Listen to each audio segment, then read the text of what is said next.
sobrang coincidence naman na itong dalawang Chinese national na ito, dalawang pogo operator, yung isa wanted pa, dito pa nakatira sa sariling pag-aaring bahay ni Attorney Harry Roque sa Tuba, Benguet, no? Kumbaga, Christian, ang daming dots. We are connecting the dots na hindi natin ina-expect when we started the investigation na ganito ba ka-overflowing yung mga may establish natin na facts as we go along with our investigation. Napaka-improbable na para paniwalaan na hindi niya alam, no? Siguro kung ito lang yung incident that will link him to Pogo, we can assume na baka nga hindi. Kaso, may Lucky South pa eh. May mga documents pang na-recover sa kanya. Tapos, ito pang property sa Tuba, Benguet, kung saan nakita itong mga Pogo operator, parang little by little ay lumalabas lahat ng information na connected with each other, no? Plus, if I may add, Christian, yung interpellation ko kahapon sa kanya, yung EO13 kung saan nag-umpisa lahat ng Pogos, it was during the time that he was the spokesperson of the president. So, ano bang meron?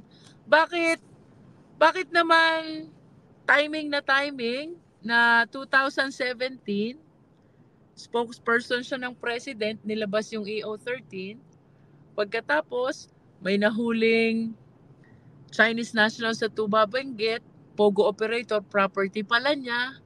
Pagkatapos may nahuling document sa Porac, linking him also to the Pogo companies.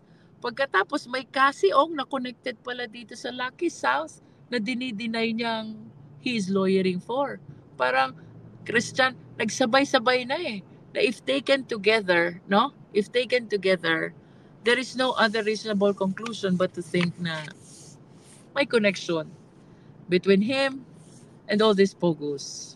Meron pang isa ako naalala kasi sa pagdinig niyo po, the first one, I think under questioning from Congressman Johnny Pimentel, if I'm not mistaken, at least twice sinabi ni Harry Roque, sa aking bahay, despite the fact that he had been distancing himself from the Tuba Benguet house.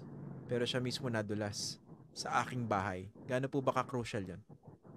What I recall, Christian, is he admitted it during the committee hearing, during our first committee hearing, yes, na sa kanya yung bahay. Sa kanya yung bahay. And it follows kung sa iyo yung bahay, dapat alam mo kung sino nakatira, 'di ba? That is the natural consequence. Bahay mo eh. Nagpapaupa ka eh. So at least you should know kung sino itong mga taong ito. So I think for me the burden of proof rests upon him na talaga hindi niya alam na yung mga taong yun pala ay Pogo operator at yung isa wanted pa. Ang kiniklaim niya kasi, hindi raw niya kilala yung dalawang na-aresto, pero yung hinahanap na person of interest, yun yung nangungupahan sa kanya. At ang sabi niya, di ba, dun sa pagdinig ninyo, naka-lunch pa raw niya before sa Los Angeles. Tapos, hininga naman daw niya, nung bago niya paupahan, yung bahay doon sa babae, ng alien na certificate of registration at meron naman daw na ipakita. Yung bang mga bagay na binabanggit niya, allegedly, would that suffice to meet the requirement of conducting due diligence as a property owner? Yes, and I remember yan yung naging line of questions ni Congressman Adjong sa kanya kahapon because he keeps on denying. He's denying his connection with Lucky South. He's denying his connection with this Chinese nationals na wanted pala, nakatira sa kanyang bahay. Meron tayong tinatawag na diligence of a good father of the family na at least you should have check sino ba itong mga taong ito.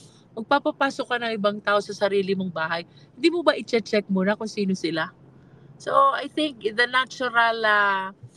natural course of things dictate otherwise na kung ganitong ang mga taong pinatira mo sa sarili mong bahay ay wanted at sasabihin mo ay hindi mo alam, hindi mo kilala.